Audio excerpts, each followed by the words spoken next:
Hello, everyone. Welcome to episode 13 of the Bandwagon Hockey Podcast.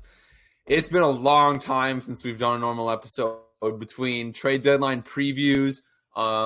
Episode 12, which was now, 2 episodes ago, was literally just recapping 5 trades so that we wouldn't have to after the deadline. And then after the deadline, we went over all the trades anyway, which was episode 13. And that one was an hour and 20 minutes. Hopefully everyone... Ryan, have you checked to see how that episode's doing? Yeah, it's not doing too bad. I think it's one of our better, quote unquote, regular episodes, even though it's not really a regular one. But okay, it went pretty long. I mean, Yeah. hour 20 minutes. That's about twice as long as we normally do. So you like to see that. But now that the sort of distraction that is the trade deadline is out of the way, we can kind of revert back to what we like doing, and that's talking about the actual games themselves. And we're gearing up for a playoff race, but before we get into it, Ryan, what's up, dude? Dude, it's been a crazy week. Like after just all the trades happened, it's weird to just settle with it for a while. So it's been interesting to kind of watch the players with their new teams in the first little bit, and see the teams just kind of gear up towards playoffs here. How you been? Yeah. I'm good. I mean, I got the Be Real notification just now. Might be snapping that during the middle of the pod. So I'm kind of missing your. Did you just say like how's my week? Yeah, I just asked you. Okay, yeah, but it's nice to know you're ignoring me. That's cool. Well, I mean, you look at the phone for a sec, see what's going on, and then you get other apps coming in. Didn't put it on Do Not Disturb in time. No, I'm good. You got to commit to the pod. I'm good. We'll edit it out. I'm good. No, we're not going to. No, we won't. No, I'm doing good. I'm excited to talk about hockey. I'm jacked up. We haven't talked about the Sens in weeks. Yeah. And like a lot's going on there. Besides Chikrin, like we haven't actually talked about the on-ice product in a while. So I'm excited to do that. The Eastern Conference playoff race is like a shit show. And we haven't had a chance to sort of check in on that in a while as well. Like, seems like everything's been going down in the last couple of weeks, and we just haven't talked about it because the trade deadline has been such a distraction that the on-ice product is now coming back into focus, and it's real good right now. Yeah, it's like the last 2 weeks or so have acted as a screen shield, a smoke shield, just completely hiding the interesting storylines that are actually picking up in the East this year. Because last year, the East was basically settled by Christmas. We knew who everyone was playing. We knew who was in. We knew who was out. But this year, the trade deadline craziness completely blocked out a dogfight that's been going on in the last week and a half, 2 weeks. So it's been really interesting to kind of get right back into that after the trades. Shall we recap? We shall. So basically what's going on in the East right now is... as I say this, I'm picturing like do music going on in the background.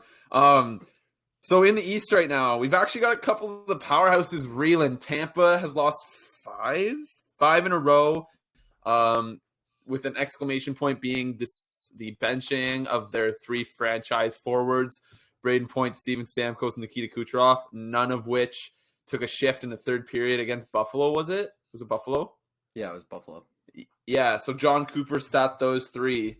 They were losing, I think 4-0, came back, and it was they lost 5-2, so it's like whatever.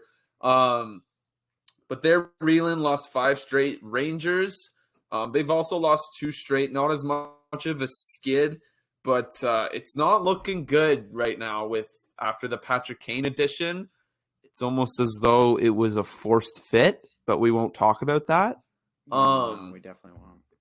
Because as of a week ago, literally the top 6 teams in the NHL were from standings.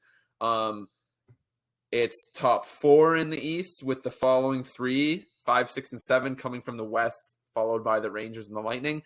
So a little bit less of a stranglehold, although the top end of the East, like those top 3 teams, are like kind of far and away. And obviously the outlier is Boston, who is just like dicking around right now, just fucking with this league. It's like they just capped off a 10-game win streak, like just casually. Didn't even know. Orlov goes and puts up 9 points in his first 4 games as a Bruin. Like, sure, Yeah. why not? Why turns not? into Bobby Orr. Like they've got 3 Norris candidates on the back end. Well, that's an exaggeration. 2 Norris candidates on the back end. Like if McAvoy didn't miss his first, I don't know, 13, 14 games of the season, like he'd be right there. And like Lindholm has been absolutely as steady as they come. He probably won't get it because of McAvoy, but he should get some Norris recognition. But we're not talking about Boston this episode. They get enough attention. They're 13 points clear of the league. Like, my God. But no, not even to talk about their goal differential. Like, have you looked at that recently? Yeah, it's 105 over the next place person. Do they have the most goals? It's like 50. Oh no, Edmonton. Edmonton has more goals. Yeah, it's 48 higher than second place Carolina. That's absurd. Yeah. That is crazy. But no, so we're gonna focus a little bit more on the wild card picture. About, I don't know, I want to say a week and a half ago, there were 6 teams within literally like 2 or 3 points of each other, with Ottawa like a few points back, but with games in hand. Since then, teams have sort of settled into like who looks like they're going to make it, who has a chance, and who looks like they're not going to make it.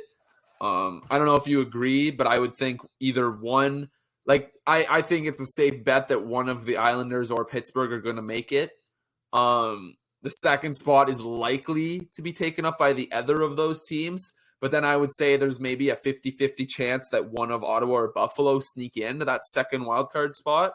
And then, like, I want to say Florida, and then definitely Washington and Detroit are probably going to be on the outside looking in, just based on the teams that they have to leapfrog and the games in hand and just what they did at the deadline. Like, Florida didn't do anything. Washington and Detroit both sold. So,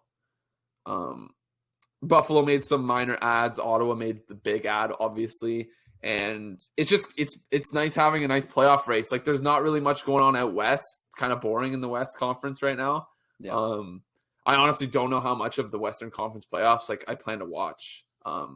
It might be like an elimination game basis for the Western Conference at this point, because none of the teams interest me. Like Dallas, I like the story there, like with the core and stuff. Colorado's obviously a draw. But what do you think about the Western Conference? Edmonton games obviously usually grab my attention, but other than that, outside of Edmonton, there's really not much that draws me. I'm much like you there. Like, it would be kind of cool to maybe see a team like Minnesota or like the Kings, just like a new team kind of break through, win a couple rounds. But other than that, like maybe the Kraken. Kraken are kind of a fun team. Why not? Yeah, I think that. But there's nothing I'm super interested in, you know? Like, like it's not as captivating as the East. Like, it's simple as that. Like in the East, you're gonna have a Tampa Toronto first round and a Rangers Devils first round. Like, it doesn't get better than that. And then LA Seattle would probably be like, that'd be a nice series. Dallas Edmonton would be good. That's what it's looking at right now. Vegas and Colorado, though, that would be ridiculous. Like, I don't see Colorado settling in as the 8th seed in the West or whatever second wildcard spot, but they've lost 3 in a row. They still don't have their team healthy yet. Mm-hmm. And all of a sudden, those games in hand aren't going to launch them past the teams that they're chasing. They'll only sort of bring them up to par with the teams they're chasing, which usually isn't a good sign when you're chasing teams, when you have to win all of your games in hand. But again, coming back to the East, like, Ryan, what are your thoughts on the wild card race? Like, do you like Ottawa's chances? Are you worried? Maybe especially with and without that loss last night against Chicago. Who do you think gets in? Who do you think misses? What's up? Yeah, I liked their odds a lot more before last night. That's a tough one, just because I think they can really only afford to lose maybe 6 or 7 more in regulation at the most, and one of them going to Chicago 5-0 shutout is brutal, especially with Buffalo losing last night. Yeah, if they end up missing the playoffs by like 3-4 points, you just gave up 3 points to Chicago over the past like 2 weeks, so it's It's not a good look. But outside of that game, Ottawa's been rolling. So Yeah. I've been feeling really good. They've clearly passed teams like you mentioned, like Detroit, Washington, Florida in this race. So just on the outside looking in right now, it's really Ottawa and Buffalo looking to try and claw into the back into the equation. I guess I should put Florida back in there, but like I don't know, they're not the vibe around them. It just doesn't feel nearly as like down the stretch. There has to be a vibe around your team to be able to make a push like that, right? Yeah. I'm not getting it from Florida. It's Matthew Tkachuk, and that's it. It feels like in Florida we've been waiting for them to go on a run. Like they've been 2, 3, 4 games above fake 500 for a while. Yeah. And it feels like we've been waiting for them to go on that 5, 6, 7 game winning streak that Ottawa just went on to get to the same place as Florida. We were looking for Florida to move out of this mushy middle, and it just hasn't happened. And like as we're talking right now, they won their last game. I don't know when it was. They won on Saturday against Pittsburgh. And coming up, they've got Vegas, Chicago, Winnipeg, Montreal. Like, if Florida needs 7 out of 8 points from those 4 games. But once you start looking at games in bunches like that, you run into trouble because that's not how it works. Because it's hockey and it's an absolute shit show once it hits the ice. Because you get a team like Chicago coming in and blowing your doors off after you've won 5 in a row. So, yeah, I don't love Florida's chances. They just don't really have the goaltending to go on a run either. That's always a big thing is having the goaltending to carry you on a run like that. With Ottawa, it wasn't so much goaltending. It was just scoring. Like they scored 27 goals in 5 games. Well, now, like we didn't really get an update on Talbot today, so that could be an issue going forward too. I'm not as worried about that though, because I like Sogard and I don't mind Mandalese, but it was just because he didn't know until a few hours before the game. Yeah, I'm just saying like, what is it, 6, 7 games of NHL experience isn't ideal to backstop you to a playoff push. True, but I'm also like not terribly like. I'm not going to be terribly upset if they don't make it. No. Like I love Sogard, and I would like to see him get games, but it's not, in my opinion, it's not ideal. It's not ideal, but Talbot's also not a world beater. Talbot's not like true. I don't know. I'm not huge on Cam Talbot. No, I don't know. But anyway, it should be an exciting race. Like everyone was talking Islanders, especially after they got Horvat. It looks like they're going to sneak in. They've won the games. Like they keep winning. I mean, they don't keep winning. They keep picking up points. I wouldn't like you were talking about that. Like one of those 2 spots are going to be open, and maybe both of them, but definitely one is still up for grabs. And I would say it's the Islanders one right now, even though they're ahead, because they have 3 more games played. True, but I mean, like the vibes percentage, they are, I think they're out right now, to be honest. I don't think they're out. I think they're just barely in, just looking at it and doing it quickly in my head. But I don't know if you want to check that quick. I'll double check. But I kind of like where New York is at. Like they've been playing well since they got Horvat. I think they're gonna get Barzal back soon. I'm not terribly sure what's going on with him. He's still week to week. That was on February 28th. So maybe he'll be back soon. But like Pittsburgh just had one of the worst deadlines you'll ever see a team do. Yeah. Literally ever. They didn't get better. The Islanders at least got better at the deadline. So Buffalo more or less stood pat, and then Ottawa got better. So I like the Islanders' chances more than Pittsburgh, despite the math. Yeah, for sure. And then I was just double checking myself. You were right. They are still kind of hanging in that last spot right now based on points percentage. I think if Buffalo won last night, they would have passed them, but they did not. So Here we are. So I think like right now, I think Islanders get in, and then I think it's like 55% Pittsburgh gets in, 45% either Buffalo or Ottawa gets in. That's kind of where I'm at. Would you like me to bring up the money puck odds right now? Yeah, bring up the POF. Give me the POF. Right, I will bring that up right. If I had to now. assign playoff chances, like exact percentages, I would say Islanders 70%. This is not going to add up, by the way. Islanders 70%, Pittsburgh 60%, Buffalo and Ottawa each like 30%, 25%, something like that.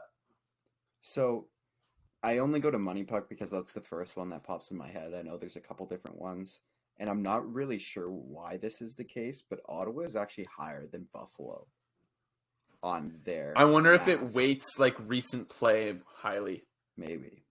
Anyways, the Pittsburgh Penguins are currently at 90% to make it, according to Money Puck. Okay. The Islanders are at 45% to make it. The Ottawa Senators are at 24% to make it. The Buffalo Sabres are at 18% to make it. And somehow the Florida Panthers are higher than the Sabres at 20%. I don't know how that works. But Really? yeah. What's Florida's schedule look like? Yeah, Chicago, Winnipeg. It must be strength of schedule. Here we go. Look at this. So they've got Vegas, which is like a tough game. Chicago, Winnipeg, Montreal, New Jersey, Detroit, Philly, Okay. and then they've got a tough stretch of games against Toronto, Rangers, Sens, Leafs, So does Buffalo have a harder schedule than Ottawa? I don't think so. Is there? Do you know of any reason, like any places that have like strength of schedule, remaining strength of schedule? I think Tankathon might. Okay, I'm gonna read you Buffalo's schedule. Okay. Just quick. I'll find Islanders, Tankathon. Stars, Rangers, Leafs, Capitals, Flyers, Bruins, Preds, Devils, Islanders, Canadians, Rangers, Flyers, Panthers, Red Wings, Hurricanes, Rangers, Devils, Sens, Blue Jackets. I mean, that schedule sounds easier than Ottawa's. Ottawa's is a gauntlet. According to Tankathon, Ottawa has the second hardest schedule left, and Buffalo has the sixth. Okay, so that's almost a wash. Yeah.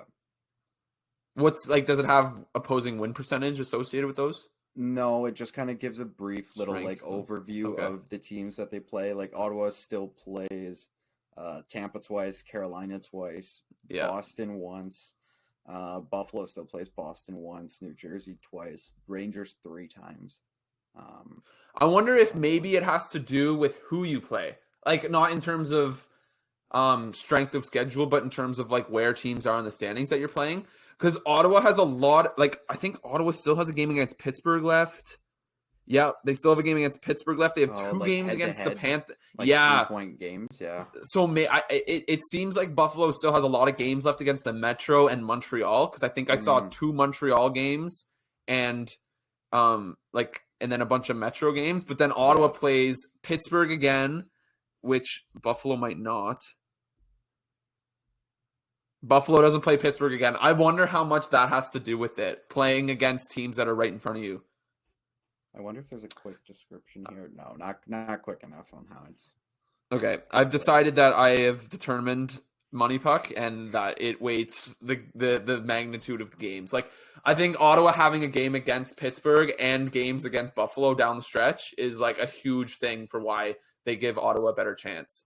Oh my! Because God. it's kind of more into account than I ever thought it did. It's kind of implying like Ottawa just has to win their games. Buffalo needs help. Not that, what does it take into account? I'm curious. Oh my God. I'll just say a few. There's like just save percentage in general, like rest down the stretch, shot predictions, expected goals, all sorts of different variables, like man advantage situations. Like it just goes on and on and on and on describing how it's calculated. So you're saying there's maths involved? Oh, lots and lots of maths. Okay, Ryan, who gets in? Who are the 2 teams?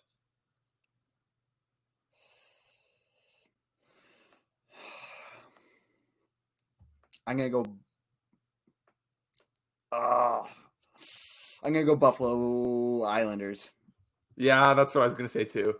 Yeah. I think it's gonna be Islanders and Sabres, and I think Pittsburgh's gonna fall off a cliff here. Maybe not a cliff, but I think they're gonna start like losing games, like just like like just kind of reeling. Oh, And I think that last game of the year between Ottawa and Buffalo is gonna be crazy. everything. And if that game matters, I'm going to Buffalo. Yeah, as you should. Yeah, I will be. Yeah. What were you gonna say there? I just wanted to bring up one more thing on Pittsburgh, just since you said you expect them to fall. I fully do too. After the deadline and the moves they made, which we both did not like, it makes them the oldest team on average in the at least analytical. Since they tracked it? Yeah. Oh my god. The tweet I saw went back to sometime in the 80s. So they're the oldest team on average since the 80s at least. Oldest team that matters. Yeah. It's like pre-80s is kind of different. Which is wild. Wow. I think we need to power rank GMs one of these days, I think. Because Ron Hextall would be down there. That'd be kind of fun. I think that'd be fun. It's really fun. I don't know if I've heard of people do that. I've never listened to an episode of a podcast do that. But right now it's just Pierre and Billy G running the league. Yeah.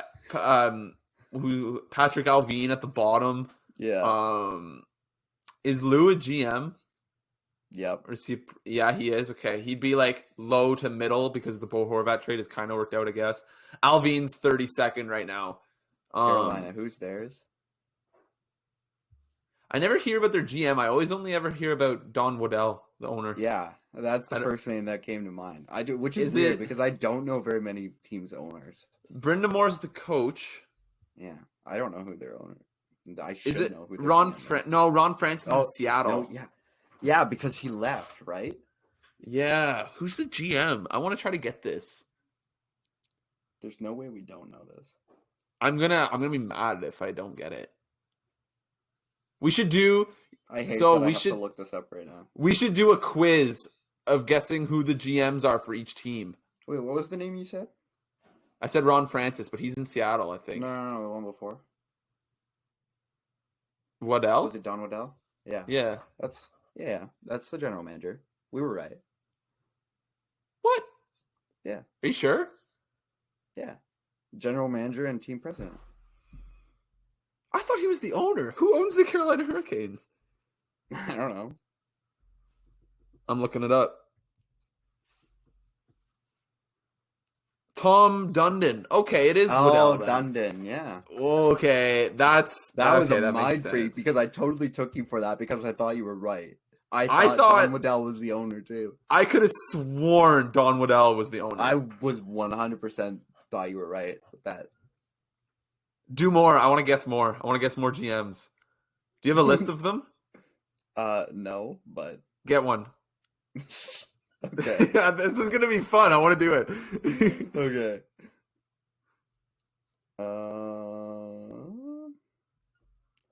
Let's see. A list of current NHL general managers. Let me see if I can find the most random one. Just list of GMs? Just what team has the most random person running their front office? Arizona and St. Louis are the two Armstrongs. I always mix them up. One's Doug, one's Bill. I think Bill is Arizona. Ooh, who's Colorado's? Oh my god, it's not Sakic. Oh no, what's his last name? It starts with Mick. Yeah.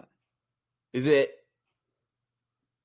McFarland? Yeah, you got it. Yeah, I don't think I would have got that. Okay, keep going. Okay, I'll give you one more. One more. They're actually not that hard, to be honest. I feel like looking at them, they're not hard, but maybe some of them. There's obviously a bunch of. Who's the Ducks? Pat Verbeek. Yeah. Okay, one more. Okay. I feel a lot of them are probably super easy. Yeah, you'd be surprised. I think a lot of these are pretty much layups. Okay, if there's not one more Capitals. tricky one. Oh, frig. Oh, I said his name the other day. Oh, I'm not gonna get it. I can't think of it right off my head. Brian McClellan. Yeah. Okay. Yeah. All right, let's move on. Do you have anything else on Eastern Conference? Impromptu GM trivia. I thought that would be kind of fun. That was fun. I want to do more. Florida. Who's Florida? It's Bill Zito. Okay. Is it still Bill Zito? Yeah. Is it Zito? Yeah. Okay. Yeah. I'm just gonna be like going through GMs in my head right now. Yarmo Kekalainen. For the rest of the episode, you're just gonna be throwing out random GMs. Just like as you're talking, Chuck Fletcher. Kyle Davidson. Okay. Okay, let's move on. Where do we want to go next? Was there any more team stuff, or do we want to get into some of the individual accolades? Because there were kind of a bunch over the past few days. You want to talk Toronto quick? Like, did we mention them? I think you wanted to talk about Tampa. Oh yeah, but I think we already mentioned that they've lost 5 in a row. They benched their guys. Get into them more. Like, I know over the weekend there was some interesting discourse from like Sens fans and Sabres fans saying, "Oh, could we catch Tampa?" Well, maybe not this season, but like Ottawa and Buffalo. I meant are this like season though. Oh, like, okay, third okay. Place. Okay, yeah, no, that's not happening this year. I just thought it was funny. There's not enough time. The trends, it could be possible if there's like 10 more games. The trends are what? I agree. I agree. And if Ottawa or Buffalo or both won last night. Yeah, okay. I would tend to agree. If there was a little bit more time, like if it was a 92 game season, I would hear it out. I would be more open. If Ottawa and Buffalo won last night, which they didn't, they would be 9 points back with the same games in hand. And I know Ottawa at least plays them twice more. Yeah, that's true. Head to head. That's true. Ottawa losing that game in hand as well. But like, it's kind of crazy, how I think a couple years ago when Toronto was like, I don't know, pushing for President's trophies every year, which they still kind of are. Just this year's kind of not happening for anyone except Boston. Yeah. And it looked like Boston was on the downswing as well. And then Tampa was winning their cups, but everyone was like, oh, like everyone on their team is 30, like the core is old, this and that. Mm-hmm. And it kind of seems like the cracks are starting to show, especially in Tampa. Yeah, I would completely agree. And I'm not going to just keep giving, like I alluded to this, I think in a past episode too, I'm not just going to keep giving their managing credit because it's Tampa too. Giving up 5 picks and foot for Jeannot is a bad trade just based on like opportunity cost and what you probably could have gotten him for. I don't know. It doesn't make sense why you do that from an asset management point of view. And I think you're really going to see it bite them in the butt here in the next couple of years because people aren't going to want to help them out like they've done in the past. It feels like Julien BriseBois kind of fell victim to the trend that he set for himself because it's become almost sexy to quote unquote overpay for the underrated or like not name value guy. The screw them draft picks mentality. Yeah, like Blake Coleman, first round pick, Barclay Goodrow, first round pick, Brandon Hagel, 2 first round picks. Nick Paul doesn't fall into this category because his acquisition cost was not a lot. But like trading 5 draft picks and 1 in each of the first 5 rounds. Like we're not talking about like 3 6 and a couple thirds. Like this is a first, a second, third, fourth, and fifth over the next 3 years. So it's like and a former first. Like they basically gave up a whole draft class to get this guy. Yeah, honestly, yeah. I mean, Cal Foot's value is not high, but it's still a guy that's gonna play for Nashville. It's 6. It's 6. Like it's the rights to 6 players eventually. Yeah, and so it's just kind of wild. Like it seems like Julien BriseBois kind of, and as we speak, Philly just scored, and now Philly's beating Tampa 1-0, 7 minutes into the first. And it just feels like sort of everything is hitting the fan at the same time in Tampa. Like the core is starting to age. They just handed massive contracts to their complimentary players that I don't even think kick in yet. They kick in next season. Sergachev. Point. Sergachev. We questioned those contracts when they were handed out for sure. The only one I didn't mind was Cirelli. And now it's starting to look like the only one that was actually worth it is Sergachev. And even then, it was an overpay. Like, they should have Sergachev at like 7.5 or 7, not 8.5. But whatever. If he's worth it, he's worth it. But like Cirelli and Chernak are not worth what they're going to be making on 8-year deals. Like, it just seems like Tampa sort of ran into a brick wall with how they operate. Like, it seemed like it's one of those things that works, and I guess until it doesn't. Great analysis by I. You just can't. It's not sustainable. You can't run at an elite level like that for that long. Like, that's what a salary cap does. That's why there's only so many assets per team. You can't trade first round picks for infinity. Like, you just can't. Would you change how the salary cap is done? Yeah, I don't know if we've talked about this before. Change about the salary cap, but yeah, okay. What does Tampa have on the books next year? They've already got $81.1 million on the books next year for 15 contracts. That means they need to like add 8 players, minimum of 5 for like $1 million. And who can they move? Like, there's literally no. Okay, Killorn comes off the books, but that's like already accounting for Killorn off the books. Yeah, like the 81, that's already accounting for Killorn. So like, Stamkos is going into his last year. Like, you don't move Stamkos, do you? Like, I don't know, man. Tampa, I don't know. It's looking weird. The Atlantic could look interesting next year. Like, if this is a Tampa fall off a little bit, the Bruins, like, who knows what they look like next year. One more realization is that $81 million includes Brent Seabrook. So once they're cap compliant with Seabrook, they'll be able to place him on LTIR and then budge over LTIR. So it might not be as bad as it seems. Yeah. But yeah, like, I don't know. Like, we talked about Boston at the start of this year. Like, I think we might have even had them on the outside of the playoffs just because of the injuries and the age. And obviously that bit us in the ass this year. And I don't want to bet against the team with Pasternak and McAvoy as their core. Plus, they just seem to keep on getting guys like a Bertuzzi. Like, I wouldn't be surprised if they have him past this season. He seems like a Boston guy. And if this is actually Ullmark, like, I doubt this is. That's the other thing. That's the big one. Is like, Ullmark's not going to be a Vezina caliber goalie for the rest of his career. I don't think. Yeah. And so you could see them take a step back. Toronto is going to have about $25 million in contracts per season to deal with this summer, with Nylander and Matthews needing extensions. And that's not their value now. That's what it's going to be when Matthews wants 15 and Nylander wants 10. So they might have to trade a guy or two. It could change a lot. And Ottawa and Buffalo are both coming. Florida, if they make the right moves, could be a really good team again. It's a wild division, dude. Yeah, like it's interesting because as you were going through that, I was thinking like Boston could be way worse. Tampa could be probably a little bit worse if they just kind of fall back a little bit. I don't see them getting too much worse because it's essentially the same team. Yeah.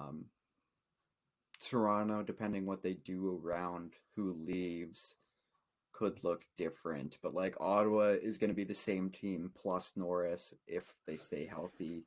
Yeah. Buffalo plus development. Plus development.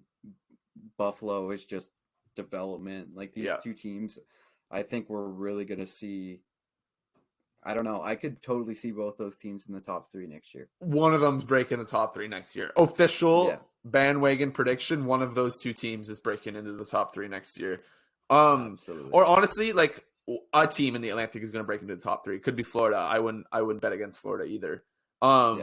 If they can make a trade, if they can like move Bobrovsky's money or something. But not Detroit because the Yzer plan is failing. Yeah, I don't. We'll have to talk about Detroit sometime. I don't know if you want to do that right now. Oh my God, we're already 34 minutes in. Okay. I know. But yeah, like we'll have to talk because we were talking Atlantic. We'll have to talk Detroit sometime just because they're just such an they have such an uninspiring core, in my opinion. Also, not to mention that sort of like hypothetical I mentioned about Toronto having to deal with all those contracts and stuff in the summer. That's like best case scenario. If they lose in the first round, who the fuck Mhm. knows what this team is going to look like? Yeah, they could have complete different management. It could be blown up. Like Yeah. it could be. It really could be blown to smithereens if they lose in the first round again. If you're hoping for Toronto's like sustained success to go down the toilet, obviously you root against them in the playoffs, but you really do this year because they're not going to have Kyle Dubas anymore. Yeah. And that guy is a wizard.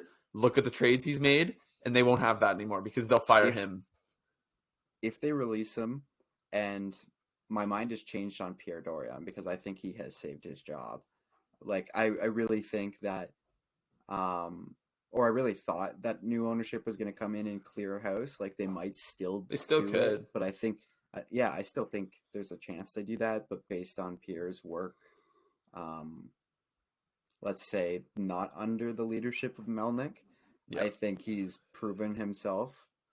Especially with Bonus by his side, I think that's really helped too. But if they did let him go and Dubas was let go, I would do anything to have that man in Ottawa. Can you imagine being Dorian and building this team up for so long just to see yourself shown the door as soon as it starts to get competitive? Like I know that would be hell. Like Yzerman kind of did that. He built up the Lightning so long, and then as soon as he left, they won cups. But I think that's what he wants to do. Like I could see him doing the same thing in Detroit. Yeah, but he like left though, didn't he? Yeah, oh yeah, he left. Yeah, Pierre would be fired. He would not leave this team. Yeah. Until the day he died. He wants to see this team win, and I think Yzerman got to a point where he was like, "Hey, well, my job's done. I'm gonna go do something else." Like he doesn't care. Like he's won cups. He doesn't care probably. Okay, we went so long on the Atlantic. Just like for listeners too, before we hopped on this, we had no clue where we were going with this, and we just went on 30 minutes. So just look at pulled us. 35 minutes out of our butts talking about the playoff race in the Atlantic Division. Connor McDavid set a career high, which kind of wild. Like it almost seems low for his career high, but it's just because of all the COVID seasons cutting them short. McDavid set a career high with his 124th point last night, I want to say. He's now got 54 goals in the season. Like, do you think he gets to 65? I think so. This is just a motivated man right now. I think we see him get at least 65, 150. It's happening. He wants a ridiculously absurd statistical season, and he's gonna get it. I want to see him get to 160 points. That would be wild. He needs 36 points in his final. Has he played all the games? 17 games. I'm not putting it past him. Like that's just over 2 points a game. When was the last time we saw somebody break 130? Like I feel like it hasn't been in this. Like I want to say like Mario Lemieux, because like Kucherov had like 128 a couple years ago when he won the Hart. He's easily gonna easily break 140 probably. Yeah, easily. He'll do that next week. I think he's gonna hit 150. Yeah, I think 150 is a safe bet. I think 160 is like, I don't know, as good as it'll get for him because that's over 2 points a game for the next quarter of a season almost. So fifth of the season. Is it 6 of his last 8 games is multi-goal games or something like that? Ridiculous. Well, he have 5 in a row there. He had 5 in a row of multiple goals, and then he scored 2 goals again last night. Yeah. I actually didn't realize he scored 2 again last night. Yeah. So he's got multiple goals in 6 of his last 8. Yeah, you nailed that. It's crazy. Yeah, he's that's just disgusting. on another level. He's got 12 goals in his last 8 games. Like, go away. Like, get out of here. Stop. Also, Quinn Hughes reached 200 career assists the other day. Sorry, there's an echo in your background. I keep hearing myself. That's why I keep pausing when I'm talking. Okay, I'll adjust. My bad. There we go. We're good. And so Quinn Hughes reached 200 points the other day, doing so in 263 games. That is a record for NHL defensemen, like regardless of where you're from, anything. Like straight up fastest defenseman ever to record 200 points, which is kind of absurd. Like, I don't think of Quinn Hughes in that light. I don't know if you agree, Ryan, but I just don't have Quinn Hughes on that pedestal for defensemen historically. Yeah, I don't know if I fixed the echo or not, but You I'm did. working on it. I think you're good now. Okay, perfect. Yeah, I definitely would not consider him in that category either. I was kind of shocked when I saw the stat the other day. Like, I don't know. I never noticed just how ridiculous he puts up assists. Like, Yeah. how many does he have this year? I think on he's a bad got Vancouver team. How many does he have? Yeah, on a bad Vancouver team, he's got 55 assists in 59 games. That's crazy. That is absurd. Yeah, that's awesome. I want to Talk see how about many. a disher. He's fifth in the league in assists, tied for fourth with Marner. Actually, Wow. That's he's got absurd. 28. He's got 26 power play assists. Like, to be the fastest defenseman ever to 200, that's crazy. That's like over Bobby Orr, like all those guys. Yeah. I'm pretty sure it's like NHL history, no time frame, no sort of age restriction, whatever. And we were doing the math, I think, right before we came on too. Makar could do it if he went on a crazy assist game pace. Yeah, he would need 35 assists in his next 36 games to break Quinn Hughes' record by 1 game. That would be wild. Just for whoever's wondering, because I know Makar and Hughes are going to be tied to the hip throughout their careers because of that Calder run way back a couple years ago. Was there one last player accolade that we wanted to get to? Erik Karlsson. Oh yeah, Erik Karlsson set his career high in points in a season. Sens fans wiping their tears now that Erik Karlsson's best season of his career is not as an Ottawa Senator. What's he at? Is he at 82 points now? Yeah, I think he tied it. I don't think he's officially passed it, but he's going to. Yeah. And it looks like he's still on pace to hit 100, which is crazy. I really want to see it. He's easily on pace for 100. He needs. Yes. He's at 82 points in 64 games. He needs 1 point in each of his final games to get to 100. Yeah. He'll get that. He might get 105. The Sharks just traded away Meyer. You never know. Let's see what he's done since the deadline, which I'll remind everyone was 3 days ago. Yeah, I have not looked at all. So he has 5 points in 3 games since the trade deadline. Never mind. He's fine. Thank you very much. We could do 2 minutes here on how ridiculous it was that he wasn't moved. Yeah, I think they're going to be able to move him in the offseason, though. GMs are dumb enough to be like, oh, yeah. Erik Karlsson won the Norris Trophy. He's going to win 4 more Norris Trophies for the rest of his contract. I'm going to trade for him. Yeah. You're so right, and it's annoying. That's the thing, is we're using logical thinking with regards to Erik Karlsson should be traded by now. But I don't know, maybe Mike Greer used GM thinking, which obviously he did, and he was like, there's going to be just as good of a market once he wins his Norris Trophy this summer. And I can just trade him again because just as many teams plus more teams are going to have more cap flexibility and more roster needs after free agency, this and that and the other thing. I would argue that a good bulk of his value, even throughout the rest of that contract, is probably tied up in the playoff run you get out of him this year. Yeah, honestly, yeah, I agree with that, actually. What if he's not this next year? You don't know. I don't know. There's always hypotheticals, but there's definitely hypotheticals. I think GMs though are just sort of dumb enough to not really realize that they're going to be. But logically, they should have made the trade now. You maximize your value. You get this front runner for the Norris during a playoff run at Edmonton, and next year you're acquiring a guy and you don't know what it's going to look like the following season or the season after that. But you would have known what it looked like this season. You're padding your Stanley Cup chances this year.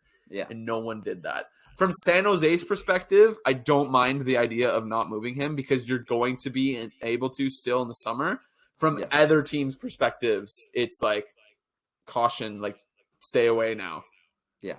It arguably would have been worth it to acquire the guy just for this playoff run. And then even if he reverted back to like under point a game, playing 50 games a year, it still arguably would have been worth it because you would have had this Norris caliber guy running your first power play for 20 plus playoff games probably. Yeah, and you were probably going to get him for around, I don't know what, 8-9 million. You're probably still going to get a very effective defenseman. Like it looks like outside of being the guy on the back end, like defined number one, and it sounds like he like finally really long healed from a couple bad injuries. Yeah.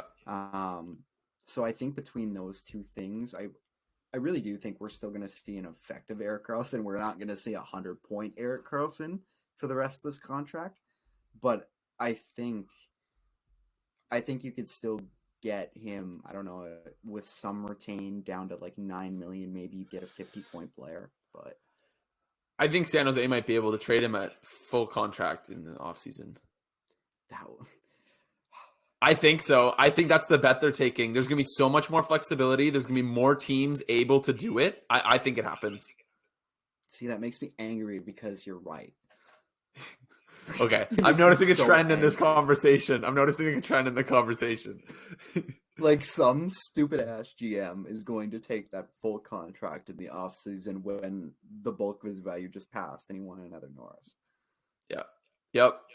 I agree. Can you imagine adding that guy to your playoff team right now? Like, he would fit in so easily. McDavid right now. Come on. Literally, like, you would have traded Tyson Barrie for Karlsson. There would have been zero dynamic, like, zero would have changed in terms of roles on the team, power dynamic, who gets the puck, who doesn't, because Tyson Barrie plays the role that Erik Karlsson would have came in and been 100 times better at. Yeah. It's insane to me. It's insane. It makes me angry too. Sneaky sort of like awesome reference, just to reference like the Erik Karlsson San Jose narrative. They traded away Brent Burns in the offseason in a cap dump.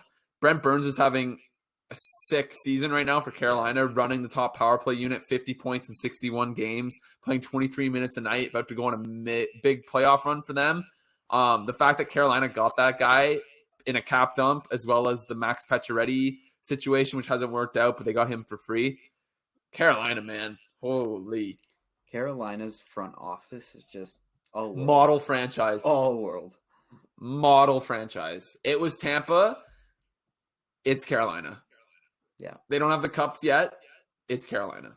Yeah, they do everything right. Like, they're crafty. They find ways to be in on every star. They do things that other teams aren't willing to do, like with the offer sheets. I don't know. They just get crafty. They think differently. I like it. And you want to know who's been coming on lately? Who? Jesperi Kotkaniemi. Oh, really? Yeah. He's got 30 points in 61 games, which sounds hilarious, but believe me, it was a lot worse at the start of the year. What's Teravainen at? Because I know he had a slow start too. It's bad. Yeah. He's at 32 points in 51 games, so not as bad as I thought, because his start was tough too. Yeah. He scored a hat trick actually against Tampa the other day. I think Tampa's long-term extensions that they gave to their role players is going to ultimately be like the downfall of Tampa being the model franchise, this and that. And Carolina is like quickly rising up the ranks if they haven't already. Like they were already top 5, top 3. They're the team in the league right now. Yeah. In terms of how to run a hockey team. Well, Ryan, do you have anything else? I don't think so. We somehow pulled out 50 minutes out of our ass. Yeah, that's pretty easy when you're nerds and scroll Twitter 3 hours a day, maybe more, maybe less. We won't tell. Looking at hockey things. Don't look at my hours used app on let's not, especially last week's screen time. Oh yeah. We don't talk about that. That would be bad. All right, let's hit that outro. Let's wrap up episode 13. We say goodbye to the trade deadline and all that came with it. We say hello to the playoff race that should be won for the ages in the East.